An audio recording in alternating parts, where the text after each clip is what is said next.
ಈ ದಿನ ಭಾಳ ಸಂತೋಷ ಆಗಿದೆ.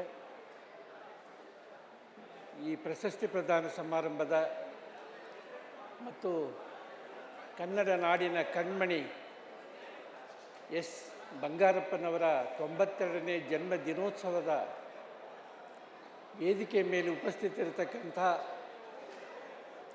ಕರ್ನಾಟಕ ಸರ್ಕಾರದ ಗೃಹ ಖಾತೆ ಸಚಿವರಾಗಿರ್ತಕ್ಕಂಥ ಸನ್ಮಾನ್ಯ ಜಿ ಪರಮೇಶ್ವರ್ ಸರ್ ಅವರೇ, ನನ್ನ 2 ಕಾದಂಬರಿಗಳನ್ನು ಸಿನಿಮಾ ಮಾಡಿರ್ತಕ್ಕಂಥ, ಜನಪ್ರಿಯ ಚಿತ್ರಗಳನ್ನು ಮಾಡಿರ್ತಕ್ಕಂಥ ನಮ್ಮೆಲ್ಲರ ಆರಾಧ್ಯ ದೈವ ರಾಜ್ಕುಮಾರ್ ಅವರ ಸುಪುತ್ರರಾಗಿರ್ತಕ್ಕಂಥ ಶಿವರಾಜ್ ಕುಮಾರ್ ಅವರೇ, ಗೀತಕ್ಕನವರೇ ಮತ್ತು ಈ ಥರ ಕಾರ್ಯಕ್ರಮಗಳನ್ನು ಮಾಡುವುದರ ಮೂಲಕ ಬಂಗಾರಪ್ಪನವರನ್ನು ಪ್ರತಿ ವರ್ಷ ಮರುಸೃಷ್ಟಿಸ್ತಕ್ಕಂಥ ಒಂದು ಘನ ಕಾರ್ಯ ಮಾಡ್ತಕ್ಕಂಥ ಕರ್ನಾಟಕ ಸರ್ಕಾರದ ಶಿಕ್ಷಣ ಸಚಿವರಾಗಿರ್ತಕ್ಕಂಥ ಸನ್ಮಾನ್ಯ ಮಧು ಬಂಗಾರಪ್ಪ ಸಾಹೇಬ್ರೆ, ನನ್ನ ಜೊತೆಗೆ ಪ್ರಶಸ್ತಿ ಸ್ವೀಕರಿಸಿರ್ತಕ್ಕಂಥ ಪುರಸ್ಕೃತ ವೇದಿಕೆ ಮೇಲಿರ್ತಕ್ಕಂಥ ಎಲ್ಲ ಗಣ್ಯರೇ, ನನ್ನ ಜೀವನದ ಒಂದು ಬಹುದೊಡ್ಡ ಸುವರ್ಣ ಅವಕಾಶ ಅಂತ ನಾನು ಭಾವಿಸ್ತಾ ಇದ್ದೀನಿ. ನಾವೆಲ್ಲ ಬಂಗಾರಪ್ಪರವರನ್ನು ಆರಾಧಿಸ್ತಾ ಇದ್ದೀವಿ. ಆ್ಯಕ್ಚುಲಿ ಎಷ್ಟೋ ಜನ ಮುಖ್ಯಮಂತ್ರಿಗಳು ಬಂದು ಹೋಗಿದ್ದಾರೆ, ಆದರೆ ಬಂಗಾರಪ್ಪನವರಂಥ ಕಲರ್ಫುಲ್ ಆಗಿರ್ತಕ್ಕಂಥ ನಮ್ಮ ನಾಗರಾಜ ಮೂರ್ತಿಯವರು ಹೇಳಿದರು ಸಾಂಸ್ಕೃತಿಕ ನಾಯಕ ಅಂತ. ಅಕ್ಷರಶಃ ಸಾಂಸ್ಕೃತಿಕ ನಾಯಕರಾಗಿದ್ದರು. ನಾನು ಭಾಳ ಹತ್ತಿರದಿಂದ ಬಲ್ಲೆ ಅವರನ್ನು. 1991ರಲ್ಲಿ ಬಳ್ಳಾರಿ ಬಂದದ್ದು ರಾಜೀವ್ ಗಾಂಧಿಯವರ ಭಾಷಣ ಇತ್ತಾಗ ಬಂಗಾರಪ್ಪನವರು ಹಾಗೆ ಮುಖ್ಯಮಂತ್ರಿಗಳಾಗಿದ್ದರು. ಮುನ್ಸಿಪಲ್ ಗ್ರೌಂಡ್ನಲ್ಲಿ ತುಂಬ ಹಿಂದೆ ನಿಂತಿದ್ದ ನಾನು ಗೆಳೆಯರ ಒತ್ತಾಯದ ಮೇರೆಗೆ ನನ್ನ 3 ಕೃತಿಗಳನ್ನು ಪೊಲೀಸ್ ಮೂಲಕ ಬಂಗಾರಪ್ಪ ಸಾಹೇಬರಿಗೆ ಕಳಿಸಿದೆ. ಅವನು ಹೋಗಿ ಕೊಟ್ಟ. ಆಗ ರಾಜೀವ್ ಗಾಂಧಿಯವರು ಭಾಷಣ ಮಾಡ್ತಾಯಿದ್ರು, ಆಗಿನ ಪ್ರಧಾನಮಂತ್ರಿಗಳಾಗ. ಆ ಕ್ಷಣ ಅವರು ವೇದಿಕೆ ಪೋಡಿಯಂ ಬಂದು ರಾಜೀವ್ ಗಾಂಧಿಯವರನ್ನ ಪಕ್ಕಕ್ಕೆ ಸರಿಸಿ ನನ್ನ ಕರೆದ್ರು, ವೇದಿಕೆ ಬಾ ಅಂತ. ನನ್ನ ಪೊಲೀಸರು ಬಂದು ವೇದಿಕೆ ಕರ್ಕೊಂಡು ಹೋದರು. ರಾಜೀವ್ ಗಾಂಧಿಯವರಿಗೆ ಪರಿಚಯ ಮಾಡಿಸಿದರು. ಅಲ್ಲೇ ಸ್ವಲ್ಪ ಹೊತ್ತು ಕೂತ್ಕೊಳ್ಳೋಕೆ ಹೇಳಿದರು. ವೀರಭದ್ರಪ್ಪ ನೀನು ಬೆಂಗಳೂರಿಗೆ ಬರಬೇಕು ಅಂತ ಹೇಳಿದರು. ನನ್ನ ಜಾಯಮಾನಕ್ಕೆ ತಕ್ಕ ನಾನು ಹೋಗೋಕ್ಕೆ ಆಗಲಿಲ್ಲ. ಯಾಕಂದರೆ ಅಂಥ ಮುತ್ಸದ್ಯ ರಾಜಕಾರಣಿ, ಕರ್ನಾಟಕ ಕಂಡಂಥ ಒಂದು ಅಪೂರ್ವವಾಗಿರ್ತಕ್ಕಂಥ ಮುಖ್ಯಮಂತ್ರಿಗಳವರು.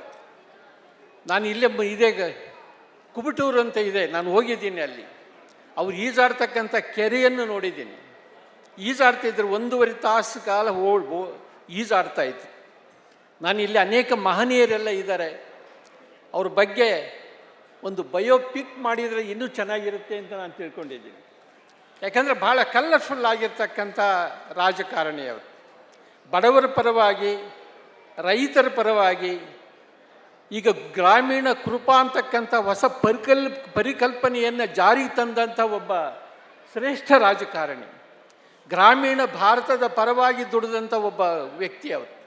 ನೀವೇನಾದರೂ ಬಿಳಿಗಿರಂಗನ ಬೆಟ್ಟಕ್ಕೆ ಹೋದರೆ ಆಗ ಮರಗಳು ಭಾಳ ಕಡಿಮೆ ಇದ್ದ ಸಂದರ್ಭದಲ್ಲಿ ಮಳೆಗಾಲದಲ್ಲಿ ಬಂಗಾರಪ್ಪನವರು ಹೆಲಿಕಾಪ್ಟರ್ ಮೂಲಕ ಬೀಜ ಬಿತ್ತನೆ ಮಾಡಿಸಿದ್ರು. ಅಲ್ಲಿ ಈಗಲೂ ಸಹಸ್ರಾರು ಗಿಡಗಳು, ಮರಗಳು ಬಂಗಾರಪ್ಪನವರ ಹೆಸರನ್ನು ಹೇಳ್ತವೆ. ಅವರ ಆರಾಧನೆ ತಗೊಳ್ಳಿ, ಎಲ್ಲ ದೊಡ್ಡ ದೊಡ್ಡ ದೇವರಿಗೆ ಇರ್ತಕ್ಕಂಥ ಯೋಜನೆಗಳು ಬೇರೆ. ಆದರೆ ಗ್ರಾಮೀಣ ಭಾರತದಲ್ಲಿರ್ತಕ್ಕಂಥ ಸುಂಕ್ಲಮ್ಮ, ದುರ್ಗಮ್ಮ, ಚೌಡಮ್ಮ ಅಂತಕ್ಕಂಥ ಗ್ರಾಮೀಣ ದೇವತೆಗಳಿಗಾಗಿ ಆರಾಧನಾ ಅಂತಕ್ಕಂಥ ಒಂದು ಯೋಜನೆಯನ್ನು ಜಾರಿಗೊಳಿಸಿದ್ರು ಅವರು. ರೈತರಿಗೆ ಉಚಿತ ವಿದ್ಯುತ್ತನ್ನು ಕೊಟ್ಟರು ಅವರು. ಭಾಳ ಅಕ್ಷರಶಃ ನಾನು ಅವ್ರ ಜೊತೆಗೆ ಒಂದು ಸಾರಿ ಊಟ ಮಾಡಿದ್ದೀನಿ. ಯಾವುದೋ ಒಂದು ಸಿನಿಮಾಗೆ ಸಂಬಂಧಪಟ್ಟಂಥ ಡಿಸ್ಕಷನ್ ಮಾಡ್ತಕ್ಕಂಥ ಸಂದರ್ಭದಲ್ಲಿ ಅವರು ಮುಖ್ಯಮಂತ್ರಿಯಾಗಿದ್ದಾಗ ಅವ್ರ ಮನೆಯಲ್ಲಿ ಬೆಳಿಗ್ಗೆ ಅವರ ಜೊತೆಗೆ ನಾನು ಬಿರಿಯಾನಿಯನ್ನು ತಿಂದಂಥ ಒಂದು ನೆನಪು ನನಗಿದೆ. ಯಾಕಂದರೆ ಬಿರಿಯಾನಿ ಅಂದರೆ ಅವ್ರ ಮನೆಯಲ್ಲಿ ಭಾಳ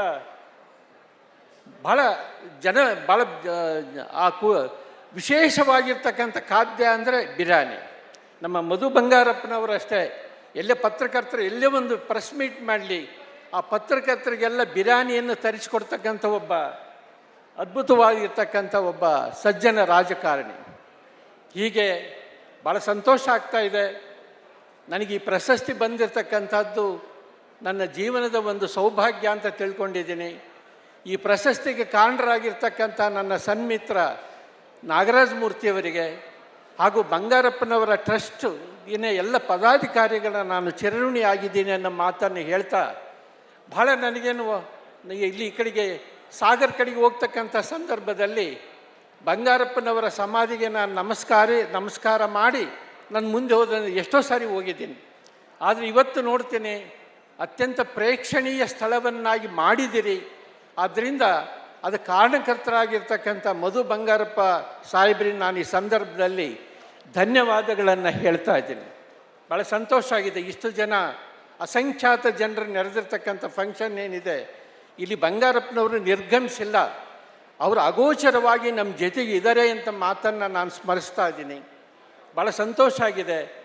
ಮತ್ತೊಮ್ಮೆ ಗೃಹ ಸಚಿವರಿಗೆ, ಯಾಕಂದರೆ ಇವತ್ತು ಮಾತಾಡ್ತಕ್ಕಂಥ ಅವಕಾಶ ಇದೆ.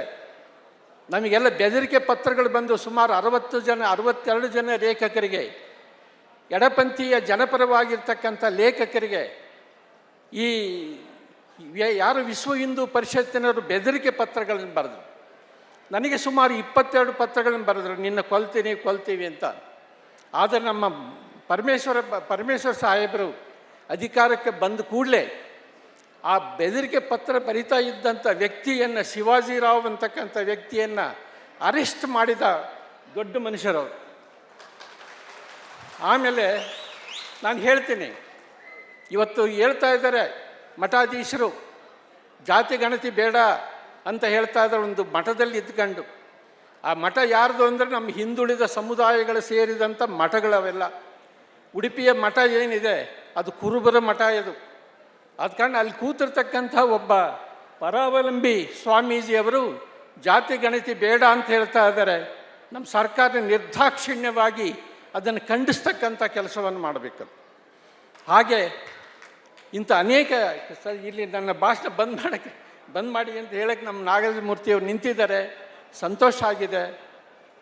ಇಂಥ ಸಂತೋಷವನ್ನು ನಿಮ್ಮೆಲ್ಲರ ಸಮಕ್ಷಮ ಇದು ಕಾರಣರಾಗಿರ್ತಕ್ಕಂಥ ಎಲ್ಲರಿಗೆ ನಾನು ಧನ್ಯವಾದಗಳನ್ನು ಹೇಳಿ ನನ್ನ ಮಾತುಗಳು ಮುಗಿಸ್ತೀನಿ. ನಮಸ್ಕಾರ.